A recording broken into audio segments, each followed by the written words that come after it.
பாண்டியன் ஸ்டோர்ஸில் கதிர் மேலே மீனாவோட அப்பா கம்ப்ளைண்ட் கொடுத்துட்டாரு. செந்தில் லஞ்சம் வாங்கினதுனால அவரோட வேலை போயிடுச்சு. அந்த வருத்தத்தில் குடிச்சிட்டு வீட்டுக்கு வருவார். வீட்டுக்கு வந்தோடனே பாண்டியன் செந்திலை பிடிச்சி திட்டுறாரு. மீனா கிட்ட செந்தில் சொல்கிறாரு, இது எல்லாத்துக்கும் காரணம் உங்கள் அப்பா தான், உங்கள் அப்பாவால் தான் நான் இப்படி திட்டு வாங்கிட்டு இருக்கேன் எல்லாத்துக்கிட்டையும் சொல்கிறாரு. ஆனால் மீனா அவர் சொன்னால் நீங்கள் லஞ்சம் வாங்கிடுவீங்களான்னு சொல்லி கேட்குறாங்க.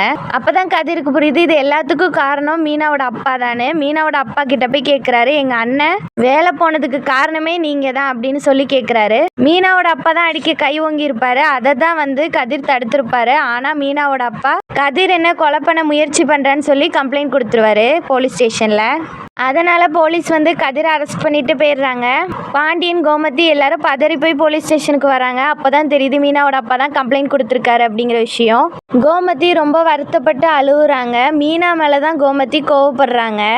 உங்கள் 2 பேத்துக்குள்ள சண்டையில் என்னோட பையன் கதிரை மாட்டி விட்டுட்டீங்களே அப்படின்னு சொல்லி மீனா மேலே ரொம்ப கோவப்படுறாங்க கோமதி. பாரு மீனா, கண்டிப்பாக உங்கள் அப்பா இந்த கேஸை வாபஸ் வாங்கி ஆகணும் அப்படின்னு சொல்கிறாங்க. மீனா உங்கள் அப்பா கிட்ட ஃபோன் போட்டு பேசுகிறாங்க. நீங்கள் எப்படியாவது கம்ப்ளைண்ட்டை வாபஸ் வாங்கி ஆகணும்னு சொல்கிறாங்க. ஆனால் மீனாவோட அப்பா அதெல்லாம் முடியாதுன்னு சொல்லிடுறாரு.